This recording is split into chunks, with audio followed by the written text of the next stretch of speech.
This week's module I really found very interesting. It really pushed me to think about the ways that I was assessing my emerging bilingual students in my classroom.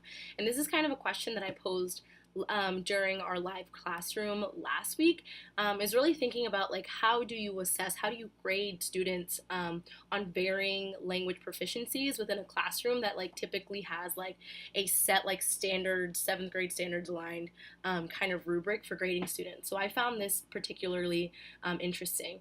Um, in particular, during my assignment, when I was looking at student writing samples, I had never used that WIDA writing rubric at my school. Typically, we use like the Brooks writing rubric in my classroom, but I found it very intriguing to use as an additional way that I can help grade my emerging bilingual students as one, a way to kind of gauge their process, and number two, it allowed me to realize like, oh, like this is an area where the student needs support, whether it's linguistic complexity, whether it's the vocabulary they're using. It allowed me to kind of pinpoint where that student needed support in their writing, and therefore like if I was planning a tutoring session with that student, I would have a more targeted and specific thing that I was working with them on. So I really liked that WIDA writing rubric, and it's definitely something useful that could be used not only to help students gauge where they actually are, but help the teacher decide what are next steps for that student in terms of their writing and their writing development.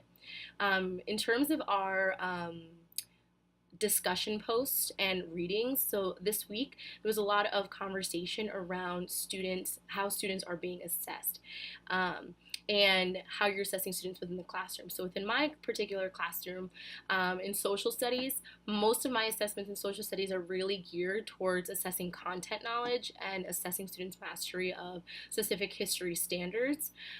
So I find that modifying my exams is absolutely critical. But one thing that I saw that on the discussion board a lot of people were talking about was using collaborative assessments. And I'm really intrigued by that. I'm intrigued by the possibility of students being able to work together in order to complete an assessment. Usually I use collaborative students work in a collaborative setting to make study guides, and then they take their tests on their own. But I really am looking forward this year to kind of explore more what a collaborative assessment would look like in my classroom and within my classroom context, and how could I apply that given the grading standards and rubrics that I need to implement for my school.